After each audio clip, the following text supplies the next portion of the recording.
2024 সালে ঘটেছে সেই ঘটনা যেটা এর আগে কখনো ঘটেনি। ইয়েস, মাধ্যমিক এবং উচ্চ মাধ্যমিকের পরীক্ষার সময়টাকে এগিয়ে নিয়ে আসা এবং তাই নিয়ে বিভিন্ন মহলে সমালোচনার ঝড়। গার্জিয়ান থেকে শুরু করে স্টুডেন্টস থেকে শুরু করে যারা শিক্ষক মহাশয় রয়েছেন তারাও কিন্তু যথেষ্ট প্রবলেমের মধ্যে পড়েছেন। কেননা আমরা প্রত্যেকে জানি যে শীতের সময় যেমন বেশি দেরি হলে মানুষের সমস্যা হয়, তেমনি খুব তাড়াতাড়ি যদি কোনো কিছু হয়, অর্থাৎ আর্লি মর্নিং বা সকাল সকাল যদি কোনো কার্যকলাপ মানুষের থেকে থাকে সেক্ষেত্রেও মানুষের প্রবলেম হয়। যদিও এক্ষেত্রে পূর্ব নির্ধারিত যে টাইমিং ছিল, অর্থাৎ 12টা থেকে 3টে বা 11টা থেকে 1টা বা 2টো যে টাইমিং, বা 11টা থেকে 3টের যে টাইমিং, এই টাইমিংগুলো কিন্তু অনেক ভালো টাইমিং ছিল। কারণ 3টে বা 2:30 থেকে 3টের মধ্যে পরীক্ষা শেষ হলে স্টুডেন্টসরা হামেশাই বাড়ি পৌঁছে কিন্তু চলে যেতে পারতো। কেননা আমরা এখন জানি যে প্রত্যেকটা সেন্টার তার কোনো না কোনো স্টুডেন্টস এবং তার স্কুলের থেকে 5 থেকে 6 কিলোমিটারের মধ্যে কিন্তু সেন্টার পড়ে থাকে এখনকার দিনে, অন্তত এটুকু আমরা দেখতে পাই, বা 8 থেকে 9 কিলোমিটারের মধ্যে পড়ে। সুতরাং 9 কিলোমিটার রাস্তা অতিক্রম করা আধ ঘন্টারও ব্যাপার নয়, কাজেই এক্ষেত্রে প্রবলেম কোনো হওয়ার ছিল না। প্রবলেমটা তৈরি হয়েছে আর্লি মর্নিং, এই যে স্টুডেন্টসদেরকে স্কুলে যেতে হবে পরীক্ষার জন্য, এখানেই প্রবলেম, এবং টিচারদেরও তাই। আজকের এই ভিডিওতে ডিসকাস করতে চলেছি নতুন একটা আপডেট রয়েছে যারা এবার 2024 সালে মাধ্যমিক এবং উচ্চ মাধ্যমিক পরীক্ষা দিতে চলেছে তাদের জন্য। পরীক্ষার সময় এগোনোয় আপত্তি এবার উঠছে শিক্ষকদের, এবং এই নিয়ে তারা চিঠিও পর্যন্ত প্রদান করেছেন।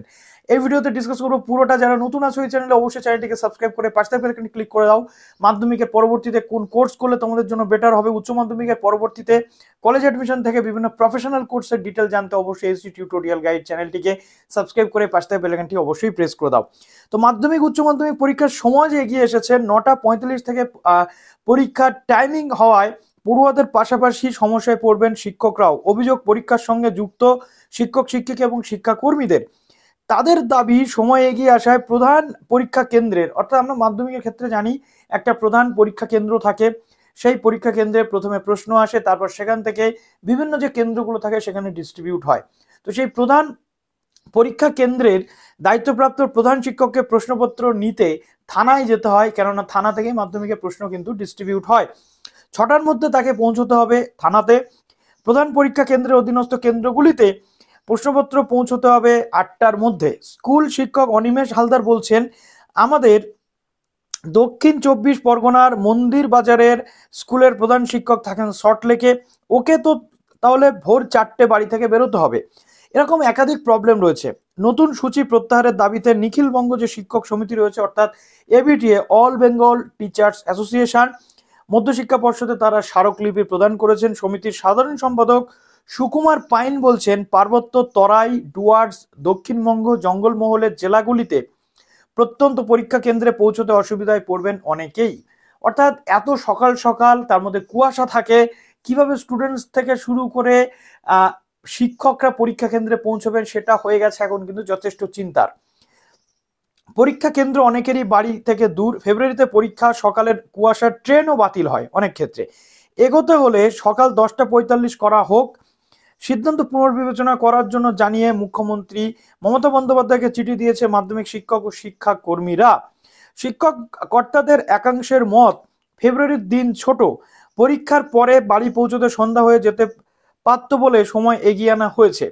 শিক্ষকদের মতে ভোরে বেরিয়ে পরীক্ষা কেন্দ্রে পৌঁছানো নিয়ে বিভ্রাট হলে পরীক্ষাটাই তো দেওয়া যাবে না। পরীক্ষার দিন সকালে পাঠ্য বইয়ে সবাই চোখ বুলিয়ে নেয়। শিক্ষকদের প্রশ্ন, আসন্ন লোকসভা ভোটের জন্য ফেব্রুয়ারিতে দুপুরের পরে রাজনৈতিক দলগুলোর মিটিং মিছিলের সুবিধার কথা ভেবেই কি পরীক্ষার সময় এগিয়ে আনা হয়েছে? সেটা যদি হয় তার চেয়ে দুঃখজনক কিন্তু আর কিছু নেই। কেননা পড়াশোনাটাকে আমাদের সর্বাগ্রে স্বীকৃতি দিয়ে এগিয়ে রাখতে হবে। রাজনৈতিক দলের মিছিল বা ইলেকশনের জন্য স্টুডেন্টসদের বিভ্রান্তকর একটা পরিস্থিতির মধ্যে ফেলে, টিচার্সদের বিভ্রান্তকর একটা পরিস্থিতির মধ্যে ফেলে সমস্যা সৃষ্টি করা কিন্তু মোটেও কাম্য নয়। তো এবার আমরা দেখবো আগামী দিনে মুখ্যমন্ত্রী বা শিক্ষা দপ্তর এটা নিয়ে কি বলতে চাইছেন। তো চলুন, আপনাদের কি মন্তব্য কমেন্ট সেকশনে অবশ্যই জানাতে ভুলবেন না। ভালো থাকবেন সবাই, বেস্ট অফ লাক।